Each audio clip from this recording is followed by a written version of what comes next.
friends, and welcome back to my channel. My name is Maria. If this happens to be your first time visiting, welcome to Siempre Infinitos DIY. Today I'm going to share with you how I made a Santa in a box. So with all of that being said, let's begin. Here I have a box that came from the Dollar Tree, and it is a 4x4, also some styrofoam. You can find the styrofoam also at the dollar store or Dollar Tree. And I found it at the floral section. Now, because I do have some extra pieces, I am going to be using those instead. So I am going to make sure that my size that I'm going to be placing on the top is the perfect size, but doesn't necessarily have to be perfect as long as it goes inside the box. So the first thing I'm going to do is just cut this styrofoam here a little bit smaller, and then I want to make sure that the piece that the long piece that you see there does not move around. So I always like to cut my pieces bigger and then just start trimming away until I find the perfect size for it. Lots of times I have cut them way too small, so I just learned how just to cut the piece big and then just start trimming away as much as I need. So there you are. I am also going to be covering my before I continue, I'm going to glue just the foam together. I'm not going to glue it to the box just as of yet. And the reason is because first I need to make sure that my plastic wrap is covered, or not covered, but covers my entire box, and not only just the box but also the lid. And what I want to do is that I'm going to be adding some foam sheets inside the box, also underneath the box, and right where that white piece of foam is. So you're going to be needing 3 pieces of 4x4, and then just start trimming away if you feel that they're a little bit too big, or depending on the size of the box that you're going to be using. Now at this piece right here, I left a little bit longer, and I just cut the ends and the 2 pieces from the side. The plastic wrap that you see here, what I started doing is start pulling it tighter, and then I noticed that I had extra, so I just trimmed that off. And also, as you can see today, glue is going to be my friend.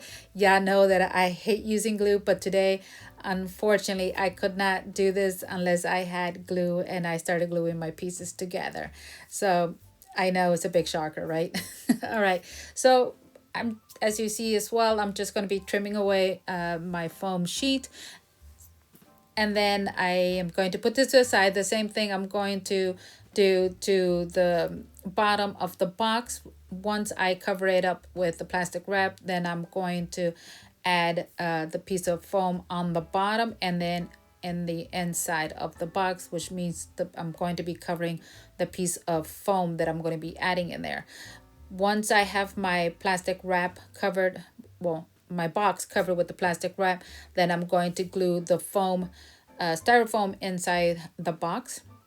I'm not sure if I share that part with you or not, but I do wind up, like I said, gluing it in there. So once I put that foam piece right there, it actually helped. Oh yes, I am showing it. I actually help pull the plastic wrap down and tighter. So when I add my foam clay, it helps. It's not like too loose or something, if that makes any sense. Before I have added, as you can see right there, I have added foam clay to plastic wrap, and a lot of times I don't glue it, but this time I felt that I had to. I had no other choice, especially because there's short pieces, and we know that when the clay dries, it tends to shrink a bit, and I didn't want that to happen, because since I was planning to what I'm going to be doing with it, it will be showing. So if it would to dry, you would have noticed the gold box. So this is why I'm adding glue everywhere, which I was like in shock. So this is a first for me. I'm never going to forget this this project that I'm doing here. But anyway, so let's continue. So again, I'm adding the glue. This is the colors that I chose to go with. Also, I was planning to do traditional, but I wanted more of a Candyland, because lately I don't know, I just like Candyland, I guess, a lot when it comes to my little projects.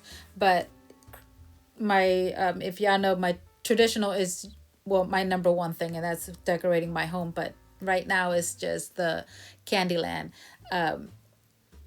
colors. All right. So as you see here, now I'm just going to trim away, and then I'm just going to blend these in together, these two pieces of clay.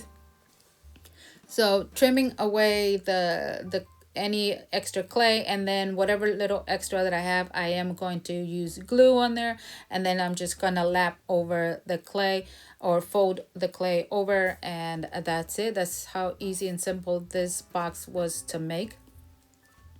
Again, glue today is my friend, if you haven't noticed.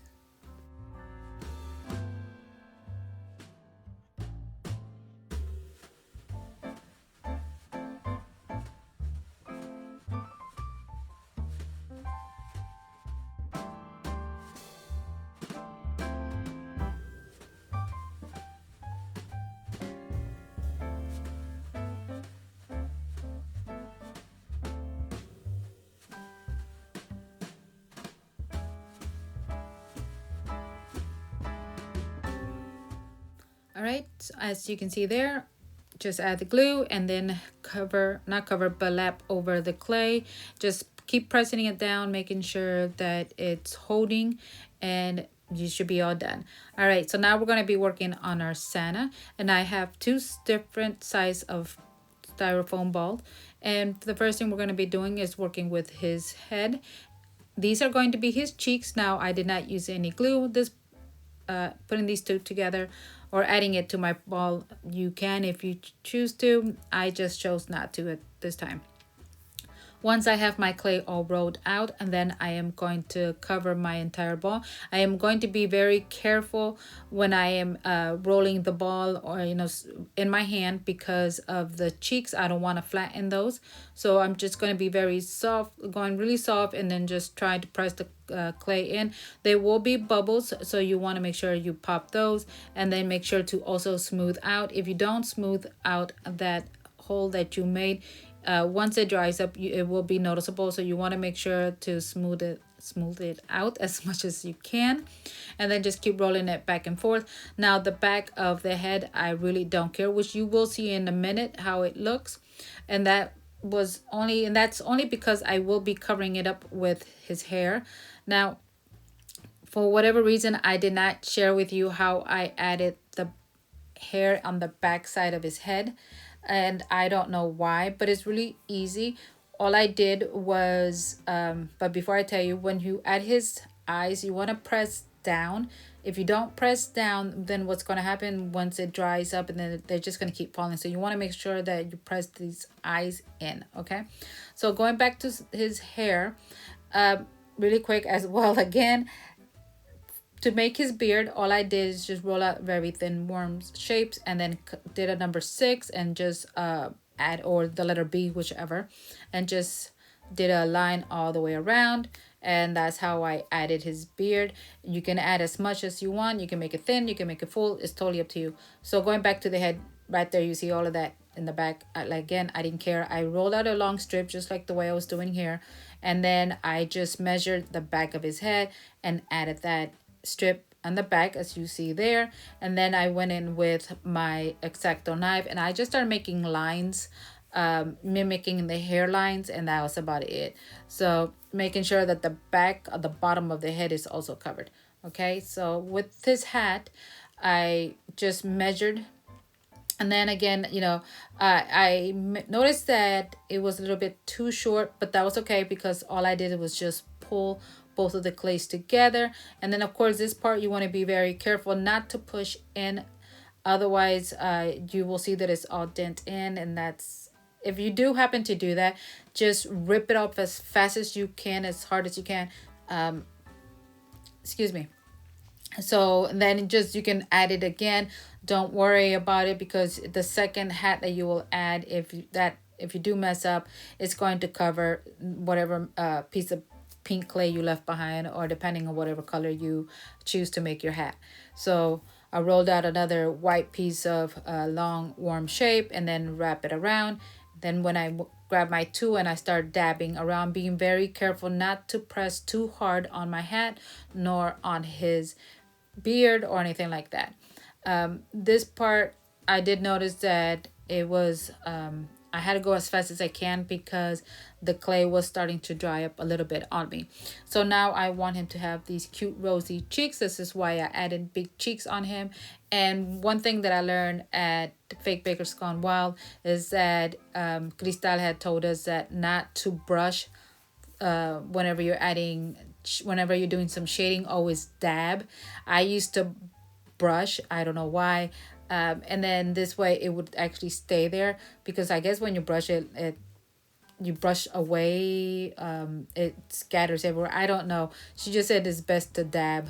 So I'm starting to see a little bit of the difference there. So I don't see much of difference, but I did see somewhat of difference. But I'm going to keep an eye on that. So the body, all I did, just cover the ball and rolling it out really back and forth, trimming off any extra clay, and that's about it. So this is going to be his collar to his jacket. Rolled it out, and then of course, as you see here, I am using, and you will be needing a skewer stick, or if not, toothpicks.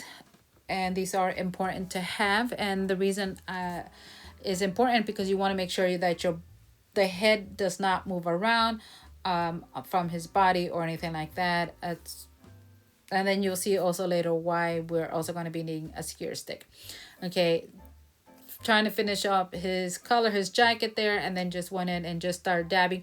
Now, right where you can see where it's like a kind of like a V shape, the color, I started pulling down the clay, making it look more like a color, if that makes any sense.